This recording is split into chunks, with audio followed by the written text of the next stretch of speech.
to share with you just a brief little conditioning segment, keep you on your toes, make sure you're staying awake and in shape.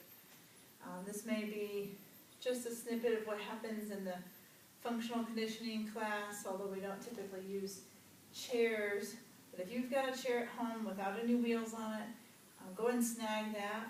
If you have a ball of any kind, or even a bag of sugar, really anything that you can hold between your two hands will do.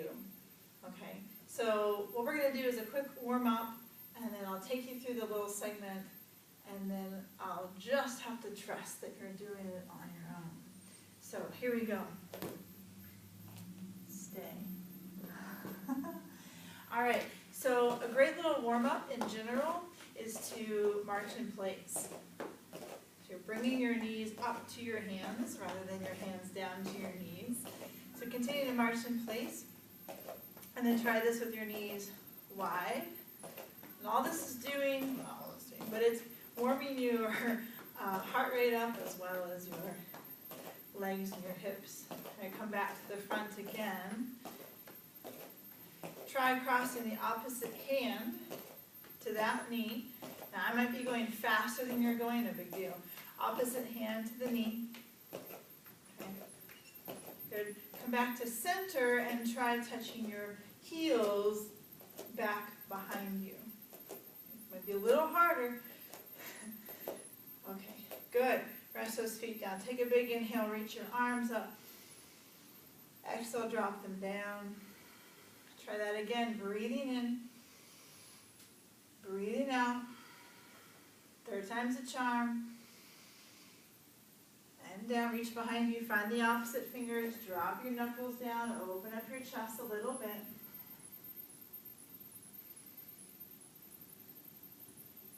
Good. Shake it out, and then one more. Stand with your hands on your knees or your thighs. Exhale, round your back gently. Let your chin tuck down towards your throat. Then inhale, let your heart open, your tailbone sticks out, nose lifts. And again, exhale, rounding. Inhale, scooping. One more time.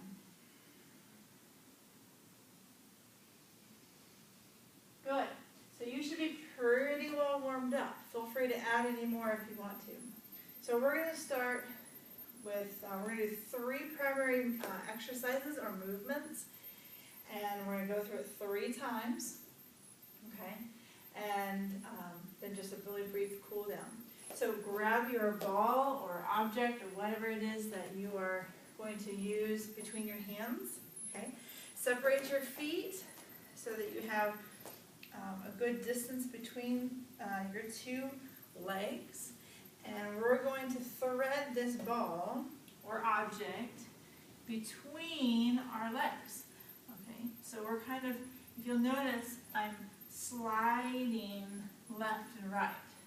Okay?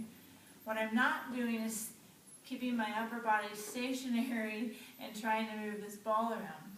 I'm moving my upper body all the way in one direction and then the other. So my weight is moving over one leg and the other.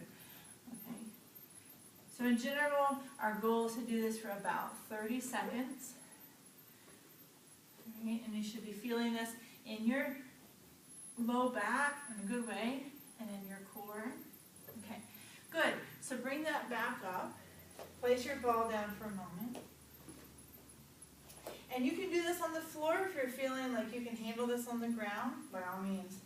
All right, I've got a chair out here. I'm going to take myself into an elbow plank position. So I've got myself suspended here between my feet and my hands. If I wanted to do this a little bit more challenging, I would do it on the ground. Our goal here is to work towards some edge of maximum, but without exceeding the point of no return. Okay. So find that point for yourself. If you want to stay longer, feel free to do so. We come out of that. I'm going to flip ourselves around, and this is where that chair comes in handy. Park benches are also very good for this. So we're going to walk the feet out, you're holding on to the front of the chair, okay, or the bench if you're using that. We slide our tush off just enough. Notice my bottom is not way out here, okay? So all I did was slide my tush just off the edge of the chair, and then I'm going to bend my elbows and straighten my elbows. And bend my elbows and straighten them. Notice again, I'm not doing this, nor am I thrusting my hips forward as I straighten my arms, okay? I'm just going down and up. Now, this is you in body weight having to dance, and so if you find this to be challenging, good. Have a seat. That was round 1. Let's do it 2 more times together. All right? And through. This round's going to be a little shorter just for the sake of demonstration. Feel free to go a little bit longer on your own. All right? Again, elbow planks. On those elbows.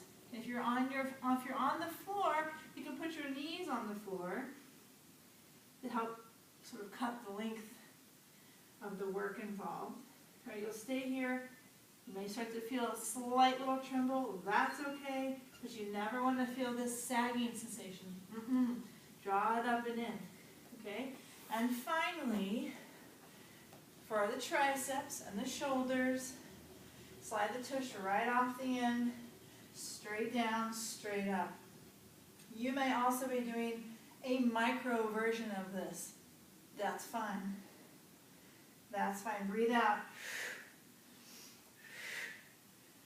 Good. Have a seat. One more time through. Grab your object. The heavier the object, this might be obvious, but the heavier the object, the harder it gets. Right? This is just a ball filled with air on sale at the grocery store. But a bag of sugar weighs about 5 pounds. A can of soup is about 1 pound. A gallon of milk is about 8 pounds, right? Good. Put that down one more time. Another variation inside of this plank hold, if you want to go for it, is you can lift your legs alternately, okay? Keep watching that lower back. We never want it to sag under. So you're pushing down through your feet and your elbows. You're breathing. Good, bring it in. One more round. Tricep dips. Slide your tush off of the chair. Down and up. Breathe out as you come into that straight arm.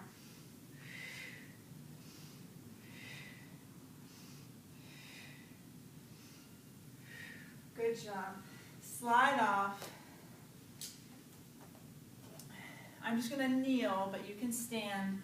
We'll do a soft inhale and a soft exhale.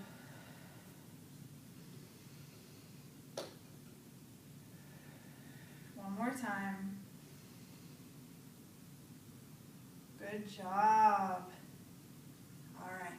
So, thank you for playing along with me today. And if you have any questions, feel free to write me an email, headtotoes@gmail.com. Thank you, and I'll see you at the shift soon.